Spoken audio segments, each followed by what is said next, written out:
How do you trust yourself? That's a really good one. So, trusting ourselves is a direct correlation to our self concept. Our self concept is how we see ourselves. And how we see ourselves ultimately is also like how we see our self worth. My question to you would be, how many things are you saying to yourself that you say you're going to do that you don't end up doing? Because what that's doing is diminishing your self worth. And so you may have this value of, I like to follow through on things. So something that you care about. But if you're not actually following through on the things that you say you're going to do, it starts diminishing your self worth, which ultimately is your self concept. And that's why it can be hard to have that self trust, because you don't have proof.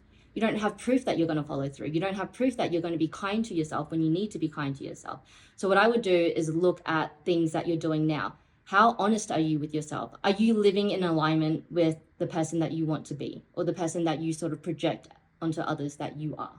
Our brain is a pattern recognizing machine.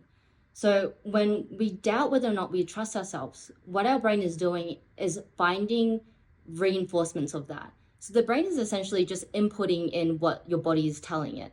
So if you think that you don't trust yourself, your brain will keep finding ways to reinforce that to be true.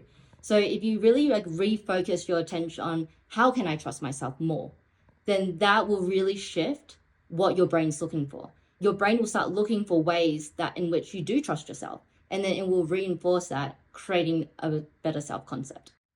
Self-trust is built on action. So it's not about self-belief. Like, I don't want to believe something. I want to have proof that I'm doing something.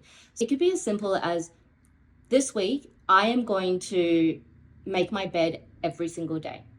And as you follow through on that, what you're doing is you're building that self-trust. You're building the fact that you can trust yourself to say something and actually do it.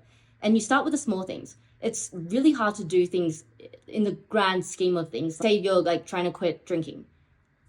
It's really hard to be like, okay, I'm going to quit drinking this month. What you want to do is you want to start small. You want to build a foundation where your brain can access moments and memories that you did trust yourself and it did work. So those are really easy ones. Making your bed, saying that you're going to buy yourself flowers this week, anything like that, any easy things that your brain can start building a story around.